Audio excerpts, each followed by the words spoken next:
आनंद लो प्रतिदिन के जीवन का में स्वागत है। आज हम ऐसी यात्रा आरंभ करेंगे जिसका प्रभाव आपके जीवन पर अवश्य पड़ेगा। अगर आप हमें अगले 30 दिन देंगे तो हम आपको जीवन के प्रति दृष्टिकोण को बदलने की सीख देंगे। इस बारे में मदद के प्रति मैं बहुत उत्तेजित हूँ। पूरे महीने के लिए हर सोमवार हमारे अतिथि होंगे मेरे मित्र जॉन मैक्सवेल।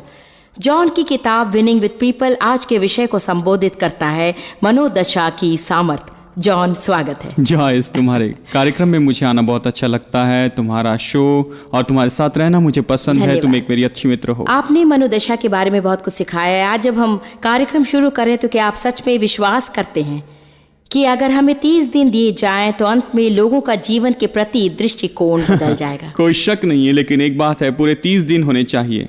हम मसीह में एक समस्या है, हम 30 मिनट देकर कहना चाहते हैं ठीक है मैं अपनी मनोदशा बदल दूंगा, ठीक है मैं अपना आधा घंटा देता हूँ कि मैं अपनी मनोदशा बदल दूं। वास्तव में हमें सभी दर्शकों को एक साथ मिलकर कहना चाहिए। सामान्यतः वे कहते हैं नहीं, मनोदशा तो इतनी महत्वपूर्ण है कि मुझे पूरा 1 महीना चाहिए। जानते हम एक क्षण में आदत नहीं बदल सकते हैं, आदतों को बदलने में समय लगता है। मुझे आपके 30 दिनों का उपाय अच्छा लगा, क्योंकि अगर 30 दिनों में लोग इस कार्यक्रम और उसके संदेश के प्रति विश्वसनीय हैं तो जीवन में मनोदशा को बदलता पाएंगे। और मैं भी और आप भी जानते हैं, अगर मनोदशा बदलते हैं तो सब कुछ बदल जाता है। हम हर सोमवार को बातें करेंगे, साथ में बाकी के दिनों में मेरा शिक्षण होगा, तो हम लोगों को दिखा सकते हैं कि मनोदशा कितनी महत्वपूर्ण है। बिल्कुल। क्या सचमुच मनोदशा के बदलने से जीवन बदलता है? आइए कुछ लोगों को देखते हैं जिनका हमने इंटरव्यू लिया और कैसे उनकी हार की मनोदशा अब जीत की मनोदशा में बदल गई। मैंने सोचना और आशा रखना छोड़ दिया था। मुझे नहीं पता था कि मेरा भी एक भविष्य होगा और मेरे जीवन का कोई अर्थ होगा। मुझे लगता था मैं कुछ नहीं, मैं बस एक वस्तु हूँ जिसका उपयोग आदमी कभी भी कहीं भी कर सकता है। मुझे सच में विश्वास था कि मैं नरक में हूँ, जीवन में इतना बखेड़ा था। आप ऐसी स्थिति में पहुंचते जब आप पढ़ना चाहते हैं तो आपको लगता है कि संसार में आप ही अकेले इंसान हैं, आपको कोई नहीं समझ सकता और आप ही अकेले ऐसे हैं जो अपनी भावना से जूझ रहे हैं। जब मैं हताश थी, मुझे जीने की इच्छा नहीं थी और मैं दिन में 18 घंटे सोती थी। मुझ में अस्वीकार की भावना थी कि कोई मुझे नहीं चाहता। मेरे जीवन का न तो कोई अर्थ है, न ही उपयोग, और मैं सिर्फ अपना काम करना चाहती, अच्छे से करूं और उसके लिए मुझे प्रशंसा मिले तो ठीक, अगर नहीं मिले तो भी ठीक। अब मेरे दिमाग में सकारात्मक चीजें भरी हैं, नकारात्मकता मुझे छू नहीं सकती। उसकी कृपा से मैंने चंगाई पाई, मानसिक चंगाई, शारीरिक चंगाई, आत्मिक चंगाई पाई। चार्लेट जैक्सन ने एक नया जीवन पाया। जीवन में पहली बार मैं इस स्थिति में थी जहाँ मैं तृप्त थी। प्रभु का वचन ही उत्तर है, प्रभु ही उत्तर है। वचन आपको बदल सकता है, वचन में बने रहिए। अगर किसी से कुछ कहना चाहूँ तो ये कहूँगा कि वचन में बने रहें, प्रभु को खोजते रहें, उसके साथ समय बिताएं, हार न माने। प्रभु ने मेरे अतीत के बंधत्व को तोड़ दिया है। चाहे मेरे अतीत में कुछ भी हुआ हो, प्रभु को मुझसे प्रेम है, मुझे स्वीकारा है। मैं जैसी भी हूँ, प्रभु को मुझसे प्रेम है। दूसरों के जीवन में प्रभु ने जो कुछ किया उसका साक्षी सुनना अद्भुत बात है। और मैं आपको याद दिलाना चाहती हूँ कि प्रभु व्यक्ति को मर्यादा नहीं देता, और अगर वो उन्हें असफलता से सफलता, नकारात्मकता से सकारात्मक तक लाने में मदद करता है तो आपके लिए भी अवश्य करेगा। अच्छा जॉन, मैं जानती हूँ कि मूलतः मैं आपको मनोदशा का विशेषज्ञ मानती हूँ क्योंकि आप अगुवाई के बारे में लोगों को और कला के बारे में सिखाते हैं। तो हमें बताइए, मनोदशा कितनी महत्वपूर्ण है जीवन में? मनोदशा आंतरिक भावना को बाहरी रूप में प्रकट करना है, इसलिए एक व्यक्ति को कुछ भी कहने की जरूरत नहीं। हम ये पता लगा सकते हैं कि उसकी मनोदशा अच्छी है या बुरी है सिर्फ उसके हाव से। मैंने एक किताब लिखी विनिंग विद पीपल, जो कि संबंधों के बारे में है। मैंने संबंधों के बारे में और मनोदशा के बारे में एक चीज पता लगाई है जिसे मैं कहता हूँ दर्पण परीक्षण। यह तो हमें बताता है कि हमें तो सबसे पहले अपने आप पर ही काम करना चाहिए। जॉयस, हम दोनों जानते हैं जब हमारी मनोदशा समस्या या जब संबंधों की समस्या होती है तो हमारी पहली प्रतिक्रिया होती है कि दूसरों पर दोष लगाएं। अगर आप उसके साथ रहते जिसके साथ मैं रहता हूं, या अगर आप मेरी जगह पर काम करते या आप वो करते अगर मुझसे अतीत होता। बिल्कुल सही कहा। हमारी जिंदगी दुखदाई हो सकती है क्योंकि मुख्यतः हम चाहते हैं कि कोई और हमारे दिन को अच्छा करे, उसे ठीक करें। और दर्पण परीक्षण इतना अच्छा परीक्षण है क्योंकि जब लोग मेरे पास आते हैं और कहते हैं संबंधों में मुझे समस्या है, मैं जानता हूं कि वे चाहते हैं कि मैं दूसरों पर कार्य करूं, लेकिन मैं कहता हूं कि आइए हम खुद पर पहले काम करें। जॉन, मेरा अतीत सचमुच दोष भरित था और मेरी व्यक्तित्व में बहुत सी समस्याएं थी, जीवन में समस्याएं थी। और ये सच है कि बहुत सी अनैतिक बातें और अन्याय मेरे साथ हुआ था जिसमें मेरी गलती सही नहीं है। मैं कभी नहीं भूल सकती जब प्रभु ने मेरे हृदय से बात की और कहा, तुम्हारे व्यक्तित्व के पीछे इन चीजों का प्रभाव अवश्य है, लेकिन ऐसे ही रहने के लिए इसे एक बहाना मत बनाओ। बिल्कुल सही है जॉयस। देखिए, हम उसे मानने लगते हैं जैसे कि ये सच है। मुझसे दुर्व्यवहार हुआ इसलिए मेरी समस्या है, जिंदगी टेढ़ी मेढ़ी बिल्कुल थी सही। इसलिए ये समस्या है, बुरा बर्ताव हुआ मेरे साथ इसलिए मेरी ऐसी मनोदशा है। लेकिन ऐसे रहने के लिए ये बहाना नहीं बनना चाहिए और बिना व्यक्तिगत जिम्मेदारी के कोई भी बदल नहीं सकता है। बिल्कुल सही। और ये एक चुनाव है हाँ और है। ये चयन है। और मैंने यह पता लगाया है कि जो अचरज की बात यह है कि ये सोच मसीह समुदाय में दूसरे लौकिक समुदाय से बहुत ही ज्यादा अधिक है। लेकिन इससे तो बहुत उल्टा होना चाहिए और था। हम दोषी शैतान को ठहराते। बिल्कुल सही कहा। इस दर्पण परीक्षण की सोचूं तो मुझे एक पास्टर मित्र याद आते हैं। मैंने उनके साथ संबंध बढ़ाया और जल्दी ही मैंने ये जाना कि कलीसिया में हर एक को वो समस्याओं की नजरों से ही देखते हैं जैसे वो समस्या हो। एक बार उन्होंने मुझे एक सभा में आने के लिए कहा। मार्गरेट और मैं वहां गए थे और वो मेरी सेवकाई की शुरुआत थी और हम साथ में भोजन कर रहे थे। उन्होंने कहा, ओ जॉन, आज आप यहाँ पर बड़ी खुशी हुई। मुझे आशा है कि ये लोग कहने लगे और देखा जाए तो मुझे अच्छा नहीं लगा। और उन्होंने कहा, आशा ये लोग जरूर आ जाएंगे। फिर थोड़ा उतर कर उन्होंने कहा, शायद ये फलाना व्यक्ति यहाँ आ जाए या फिर वो फलाना व्यक्ति यहाँ पर आ जाए या वो फलाना व्यक्ति आ जाए। और वे फलाना फलाना फलाना कहने लगे और उस रात मुझे खाना नहीं खाया गया। और अंत में मैंने उससे कहा, माइक, क्या आप जानते हैं आपकी सभा में इतने ये फलाने ये और फलाने वो क्यों आते हैं? और मैंने कहा, माइक, इसका कारण है कि तुम ही तो सबसे बड़े फलाने ये और फलाने वो हो। हाँ सही कहा। और उसके बाद में मेरे मुंह का जायका ठीक हो गया और मैंने खाना खत्म किया, लेकिन वो नहीं खा सके। उसके बाद में मैंने उन्हें 15 साल तक देखता रहा, लगभग 15 साल तक। वो एक कलीसिया से दूसरी कलीसिया गए और मुझे याद है उन्होंने मुझे एक दिन कहा कि मैं इस कलीसिया को छोड़कर जा रहा हूँ और मैं एक नई कलीसिया में जा रहा हूँ। वहां पर लोग तो बहुत अच्छे हैं, बहुत ही अद्भुत हैं। और मुझे याद है मार्गरेट से मैंने कहा, वो वहां ज्यादा दिन नहीं टिकेगा, समस्या को ढूंढ ही लेगा। मैंने ये जाना कि देखिए, हम लोग जैसे वे हैं वैसे ही उन्हें हम देखते हैं और जैसे हम इसे समझते हैं तब जिम्मेदारी लेना शुरू करते हैं। जरा सोचिए, दूसरों को अपनी नजरिए से देखूंगा तो अगर मैं स्वस्थ हूं तो दूसरों को भी स्वस्थ देखूंगा। सही कहा। यदि मैं शंकाग्रस्त हूं तो दूसरों को भी शंकाग्रस्त देखूंगा। यदि मेरा मनोभाव ठीक नहीं है तो दूसरे भी वैसे दिखेंगे। और जो मैं हूं उसे दूसरे व्यक्ति पर परिवर्तित कर देता हूं और उसी दृष्टिकोण से हम उसे देखते हैं। मैं और आप दोनों जानते हैं कि मनोदशा के क्षेत्र में अगर मेरी मनोदशा स्वस्थपूर्ण नहीं है तो मैं उसे दूसरों पर परिवर्तित कर देता हूं और लोग कहते हैं कि हम इसे कैसे ठीक करें। खैर, आप जो ये 30 दिन दे रहे हैं उसमें आप दर्शकों को बहुत ही ठीक अच्छे तरीके बताएंगे। पहली बात जो मैं उन्हें बताना चाहूंगा कि खुद को दर्पण में देखें।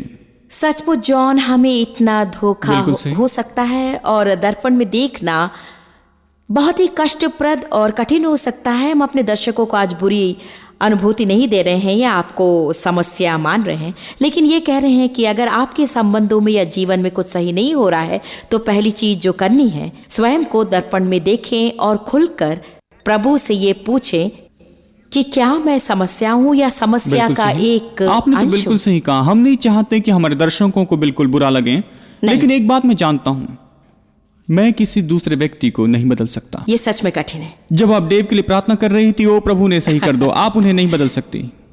आप उन्हें नहीं बदल सकती जॉयस, परंतु आप खुद को बदल सकती सही हैं। कहा। जब मैं लोगों से मनोभावना और रिश्तों की बात करता हूं तो उनसे पहले दर्पण में देखने के लिए कहता हूं और ये सरल है।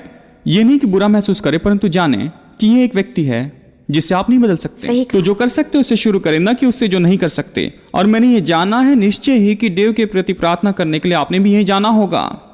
स्वयं को बदलने के बाद अपनी मनोदशा बदलने के बाद, अपने आप को सही करने के बाद अचानक बाहर का सब कोई बेहतर दिखाई देने लगता है। आप उनमें बदलाव देखते हैं। शायद आप उनकी अच्छाई बाहर ला रहे हैं या शायद आप स्वयं बदल गए हों या शायद आप ऐसे बदल गए हों कि आप पूरे अलग रीति से उन्हें देखते हैं। न जाने क्यों हमारा इतना कठिन समय गुजरता है और खैर मैं जानती हूँ वो घमंड की आत्मा है। हमारी गलतियों और कमजोरियों का सामना करना हमारे लिए कठिन होता है। मैं हमेशा लोगों से कहती हूँ, जब आप यीशु के साथ रिश्ते में आते हैं तो जो आप हैं उसे प्रभु को ना दें, वरन विशेषकर जो आप नहीं हैं वो सही दें। है। क्योंकि अगर हम हमारी कमजोरियों और गलतियों को माने तो हमारी मदद के लिए प्रभु के द्वार खुल बिल्कुल जाते सही। हैं। सत्य आपको स्वतंत्र करता है। बिल्कुल सही। दूसरे के बारे में सत्य आपको स्वतंत्र नहीं करेगा, आपका सत्य करेगा।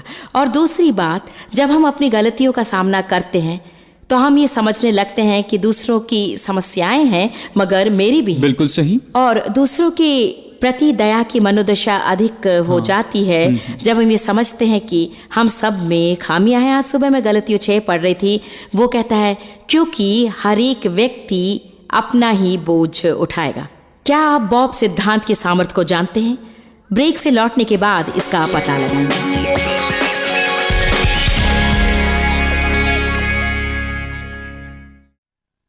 विनिंग विद पीपल श्रेष्ठ किताब के लेखक डॉक्टर जॉन मैक्सवेल आज मेरे साथ हैं। जो कुछ भी हम कहने की कोशिश कर रहे हैं वो एक ही बात पर केंद्रित होता है कि हमारी मनोदशा सकारात्मक होनी चाहिए। आप शायद एक व्यक्ति बॉब के बारे में बताने जा रहे थे। कम से कम मैंने तो दर्शकों से वादा किया था कि आप बताएंगे। आइए हम बॉब के बारे में बात तो करें। हमें उसके बारे में विनिंग विद बताइए। पीपल किताब में है जो मैंने लिखी है। ये मेरे पास 25 लोगों का सिद्धांत है। इस किताब से लोगों को एक दूसरे को समझने में मदद मिलती है, क्योंकि अक्सर आपसी मेल जोल नहीं होता है, हम उन्हें नहीं समझ पाते। यह तो हाँ। इसी प्रकार की बात होती है। यह है बॉब सिद्धांत जॉयस। ये कहता है अगर बॉब को सबसे समस्या है तो बॉब ही समस्या है। और सच में देखा जाए तो हमारे सभी दर्शक यही सोच रहे हैं उसके बॉब के बारे में। बॉब सिद्धांत ऐसा कोई, चाहे आप उन्हें कहीं भी रखें, उन्हें लोगों के साथ समस्या होगी या उनकी मनोदशा के प्रति समस्या होगी, आप उन्हें दूसरी जगह पर रखें, आप उन्हें दूसरी नौकरी पर लगवा दें, उन्हें चलती गाड़ी में बिठाकर दूसरे शहर में भेज दें, कोई फर्क नहीं होगा, उन्हें समस्या अवश्य होगी। और मूलतः देखा जाए तो और एक बात है कि मैं ऐसे व्यक्ति को कहता हूं कि यह है बाबेटा। बाबेटा। और यह तो कोई औरत भी हो सकती है। और मैंने ये बात पाई है कि हमारे संबंध और मनोदशाओं में यह भावना होती है कि हम समस्याओं से दूर जा सकते हैं। और एक तरह से देखा जाए तो यह हमें रोग लग जाता है जॉयस। काश मुझे नौकरी मिल जाती, काश मैं उस व्यक्ति को जानता, या काश मेरी शादी उससे हो जाती, या फिर काश मैं उस चर्च में चले जाता। सही कहा। ऐसा लगता है कि लोगों को दूर से ढोल सुहावने लगते हैं कि काश मैं उस जगह पर पहुंच जाता। और ये देखा जाए तो एक प्रकार का उन्हें ये रोग है। और यह बात जिंदगी भर सच में मुझे खलती है कि जिंदगी भर वे ऐसी चीज की तलाश में रहते हैं जो उन्हें कभी नहीं मिलती। और आप और मैं सभी जानते हैं कि मनोदशा हृदय की समस्या है, मन की समस्या है, ये अंदर की बात है। मैंने एक बार कुछ लिखा हुआ पाया कि चाहे आप जहां कहीं भी हो, आप वहीं हैं। और आप वहीं पर रहेंगे। तो ये न तो दूसरी जगह है, न दूसरा व्यक्ति है, न ये दूसरी कलीसिया है, वरन ये मैं हूं। जिस पल हम ये समझ जाते हैं कि मेरी हर एक समस्याओं का वाहन तो मैं ही हूं, तो हम हल निकाल सकते हैं। हम चाहते हैं कि हमारे दर्शक सही करें, हम चाहते हैं कि हमारे दर्शक अच्छी तरह समझ लें कि वे मनोदशा की समस्या को दूर कर सकते हैं, लेकिन उनका समाधान तो दूसरी जगह से नहीं मिलता है, वह समाधान तो उनके अंदर होता है। मैंने जाना जॉन कि इससे लोग आराम महसूस करते हैं और अपनी गलती की ओर अधिक देखते हैं। अगर मैं अनुभव आपके साथ बांटना चाहूंगी हाँ, बिल्कुल तो सही। अपने बारे में बताऊंगी और आप अपने बारे में बताइए। सही। ठीक मुझे है? ऐसा लगता है इसे करने के लिए हमें पूरा महीना लगेगा। तो जॉन, मैं आपको समय दे रही हाँ, हूँ सही कि है। जब तक मैं अपने बारे में कहूँ आप क्या कहेंगे सोच ले।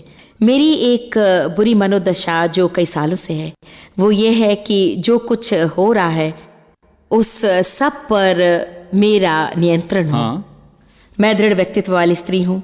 मुझे संबंधों में समस्या थी और मैं सोचती थी कि दोष दूसरों का है। अरे तुम्हें क्या खराबी है, तुम्हें क्या गलती है, तुम्हें क्या दोष है, हमें हमेशा झगड़े की भावना क्यों रहती है, क्यों हर छोटी बात का बतरंग बनाया जाता है। कुछ समय में प्रभु के वचन पढ़कर और दूसरी महान पुस्तकें पढ़कर जो बाइबल आधारित थी, मुझे बहुत ही मदद मिली। मैं काम में दक्ष थी और नियंत्रण रखती थी और इसी कारण मेरी दूसरों से नहीं निपटी थी, क्योंकि कोई नियंत्रण नहीं चाहता। हर कोई जीवन में थोड़ी स्वतंत्रता चाहता है, मुक्ति चाहता है और हर कोई अपने निर्णय खुद लेने की इच्छा रखता है। जानते हैं, इसे ग्रहण करना मेरे लिए मुश्किल था। और चाहे जो भी हो जिससे प्रभु आपके जीवन से निपट रहा है, मुझे यकीन है कि वो आपके लिए सरल नहीं रहा होगा।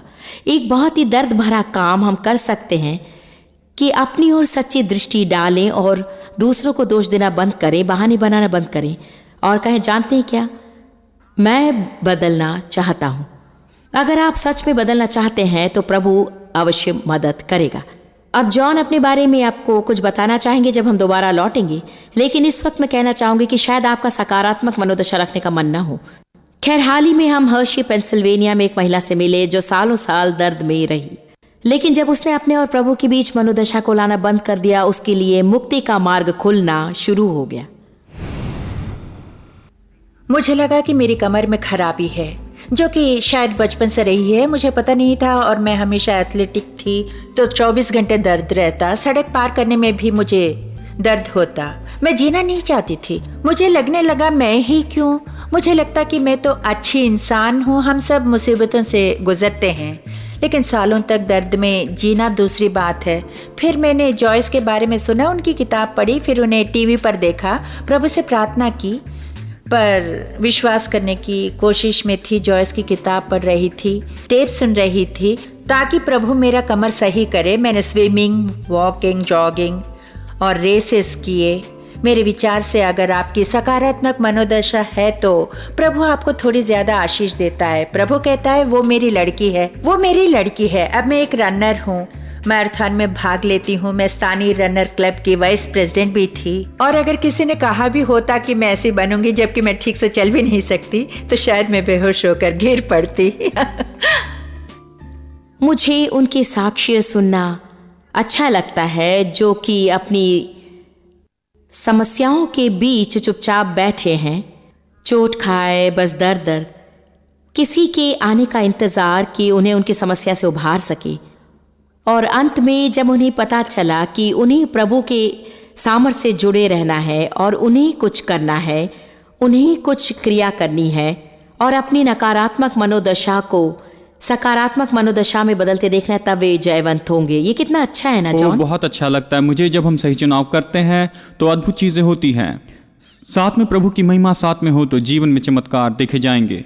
उसकी महिमा और हमारा चैन है, जब ये दोनों साथ में मिलते हैं तो हमारे जीवन में सामर्थ आती है। ये कथन मुझे अच्छा लगा, उसकी महिमा, हाँ। हमारा चैन। मैंने इसे आपको कहते कभी नहीं सुना, ये अच्छा है। शायद मैंने पहले इसे कभी नहीं कहा, लेकिन एक बात पक्की है कि उसकी दया बहुतायत से है। हाँ। लेकिन अधिकांश हम उसे हटा देते हैं, क्योंकि हमारा कहा। चुनाव तो उसे वह सब नहीं करने देता जो हमारा प्रभु करना चाहता है। वास्तव में जब आप एक सच्चाई के बारे में बात कर रही थी जॉयस, कि ये बहुत ही कठिन होता है कि हमारे सफलताओं, हमारी गलतियों, हमारे अहम को हम मान लें, तब मैंने सोचा जब हम अपनी इन खामियों को मानने से इनकार करते हैं तो फिर हम तो द्वार बंद करते हैं प्रभु की अच्छाई, महिमा और हमारे जीवन में उसके बिना शर्त के प्रेम के कारण। और जैसे हम ये कहते हैं कि अरे बाप रे, मैं सच में सिद्ध नहीं हूँ और मुझे अपने जीवन में बदलाव की आवश्यकता है, तो प्रभु के लिए द्वार खोलता है और प्रभु कहता है मुझे तुम अपने जीवन में आने दो, सहभागी बनने दो और जीवन में बदलाव लाने दो। अनंत काल का बदलाव, जो कि आप और मैं दोनों जानते हैं कि ये साक्ष्य हमारे हृदय को छू लेती हैं, क्योंकि ये उनका चयन है और प्रभु की महिमा है, वो आवश्यक बदलाव लेकर आती है। बाइबल कहती है कि प्रभु के सामर्थ्यशाली हाथों के आगे अपने आप को दीन करो, ताकि सही समय पर वो तुम्हें उठाकर जयवंत बना सके। मेरा विश्वास है जब हम अपनी समस्याओं का सामना करते हैं, सिर्फ हमेशा दूसरों की गलती को नहीं ढूंढते, हालांकि हो सकता है उनमें बहुत सी कमियां सही हों, है, लेकिन हम उन्हें सही नहीं कर सकते। हाँ। लेकिन जब हम अपनी ओर देखना शुरू करें तो नम्रता आ ही जाती है। जरूरी नहीं कि दंडाज्ञा की रचना बिल्कुल हो, सही है, वरन नम्रता आती है जो कहती है मेरे जीवन में भी समस्याएं हैं। और जब हम अपने आप को प्रभु के सामर्थ्यशाली हाथों के आगे दीन करते हैं तो वो ऐसी स्थिति में आता है जहां वो हमें ऊपर उठाता है, पदोन्नति देता है और हमें विजयी बनाता है। मैंने अपने जीवन में अनुभव किया है कि एक क्षेत्र जिसमें मुझे जय पानी, वह तो है मनोदशा का क्षेत्र। आप अपने बारे में बताए बिना यहाँ से जा नहीं सकते। चलिए हमें बताइए कई कार्यक्रम करने होंगे। अगर आप मेरी सफलता के बारे में जानना चाहते हैं तो मैं 30 मिनट में बता सकता हूँ, लेकिन गलतियों के विषय में पूरे 30 दिन लग जाएंगे। लेकिन मुझे याद है एक युवा पास्टर, अगवा और पति होने के नाते मेरी ये सोच होती थी कि मैं सदा सही हूं और ये भी नियंत्रण करने वाला आधिपत्य का व्यक्तित्व है। और मैंने हमेशा सोचा कि मेरा दृष्टिकोण और मेरा देखने का तरीका, मेरे सोचने का तरीका तो बिल्कुल सही है। और मैं सोचता था कि इन सब लोगों में क्या खराबी है। मेरी पत्नी मार्गरेट ने इस पर ध्यान दिया, न कि सिर्फ हमारे वैवाहिक रिश्तों में, लेकिन इससे उन्होंने मेरी अगुवाई की सभा में भी देखा। मैं हमेशा लोगों को सही करने की और उन्हें मेरी तरह सोचने को मजबूर करता था। और एक बार हम छुट्टी पर गए थे और मेरी पत्नी साथ में लेकर आई थी किताब, फ्लोरेंस की पर्सनैलिटी प्लस। हाँ, वो अच्छी किताब, सचमुच अद्भुत किताब है। ये 4 विभिन्न स्वभाव के विषय में बात हाँ। करती है। मुझे याद, मैं बीच में था, मेरी पत्नी ने कहा जॉन ये किताब मैं आपके लिए पढ़ूंगी। उन्होंने किताब पढ़ना शुरू की जो मुझसे विभिन्न स्वभाव के लोगों के बारे में बताती थी और जिस रीति से मैं समस्याओं को हल करता हूँ उससे भी उत्तम रीति से वे कैसे हल करते हैं। और मुझे याद है मैं हंसी के दौर से गुजर रहा था क्योंकि बहुत ही मजाकिया किताब सही है, कहा। हंसी की किताब है। अचानक मैंने सोचा कि मैंने उन लोगों को कितना नुकसान किया जिनका स्वभाव मुझसे अलग था, संपूर्ण व्यक्तित्व अलग था। प्रभु ने हर एक की रचना भिन्न रूप से की है, उनका सृजन मुझसे पूरी रीति से अलग ही था और अचानक वो सही या गलत नहीं था। ये मेरा रास्ता था या उनका रास्ता नहीं था। वास्तव में वे भी सही थे, हम तो अलग थे। ये सही गलत या सफेद काला नहीं था, ये तो बस अलग ही बात थी। मुझे याद है उस दिन उस बीच पर मैंने परमेश्वर से कहा मुझे क्षमा करें, और फिर मैंने उन लोगों को याद किया जिनके घर मुझे जाना होगा, विशेष करके परिवार के लोगों को, कि उनसे मैं क्षमा मांगूं, क्योंकि मैंने उनका मूल्य नहीं समझा था। और यह एक बात मैंने पाई है, मैंने खुद पाया है, जब मैं सोचता हूं कि मैं सही हूं और दूसरे गलत हैं, तो मैं उनका मूल्य नहीं करता हूं और मैं उनका आदर नहीं करता जितना आदर प्रभु उनका करता, या फिर जिस रीति से उनका मूल्यांकन करता। और इससे मैं सच में नम्र हो गया और मुझे मदद मिली कि मैं दूसरे लोगों को संपूर्ण अलग दृष्टिकोण से देखूं, उनके दृष्टिकोण से देखूं। मेरी किताब विनिंग विद पीपल में ये सिद्धांत मैंने बताया है जिसका नाम है लेन देन का सिद्धांत। और मूल्यतः लेन देन का सिद्धांत ये कहता है जॉयस कि दूसरों को उनकी जगह रखने के बजाय खुद को उनकी जगह पर रखो। मैं अपने बारे में जानती हूँ, मेरा जीवन वास्तव में तब तक नहीं बदला जब तक कि मेरी मनोदशा न बदली। और बाइबल इफिसियों 4:23 में कहती है कि हर दिन, प्रत्येक दिन हमारी मन और मनोदशा को नया होना है। जॉन बता रहे थे कि कैसे वो हमेशा सही होना चाहते थे। मैं भी बिल्कुल वैसी ही थी और आश्चर्य होता है कि अपने को सही साबित करने के लिए हम कितना वाद विवाद करते हैं। लेकिन मैंने जान लिया है कि सही होना बहुत भिन्न चीज़ है। अपने आप को सही साबित कर आप कुछ नहीं पाते और ये बिल्कुल ही क्षणिक है। कभी कभी इससे संबंधों में दरार आ जाती है या ऐसी परिस्थिति खड़ी करते हैं कि लोग हमारे आसपास भी नहीं आना चाहते, क्योंकि हम में ये मनोभाव होता है कि हम सही के अलावा और कुछ नहीं हो सकते। सचमुच इस समय को अपने जीवन का विशेष समय समझकर प्रभु को आपके दृष्टिकोण को बदलने दें, ताकि आपका जीवन कल्पना से परे बेहतर हो सके। कल हम लोग बातें करेंगे मनोदशा की सामर्थ्य पर और बहुत ही अद्भुत बातें भी। आप जितना जानते हैं उससे भी अधिक आप हमारे लिए जॉयस मेयर मिनिस्ट्रीज एशिया में महत्वपूर्ण है। हम आपकी सराहना करते हैं। आप सौभाग्यों का धन्यवाद देते हैं कि इस संसार भर की सेवकाई को आप सफल कर रहे हैं। एक साथ हम भूखों को भोजन, गरीबों को कपड़े दे रहे हैं और पूरे संसार में सुसमाचार प्रचार कर रहे हैं। हमसे आज ही संपर्क करें या लॉग करें jmmindia.org। अपने प्रार्थना निवेदन भेजें, हमारे स्रोत के विषय जानें, जॉयस की सभाओं के विषय जानें, और जैसे हम पूरे संसार में मसीह के प्रेम को बांटते हैं तो आप हमारे साथ सहभागी हो जाएं।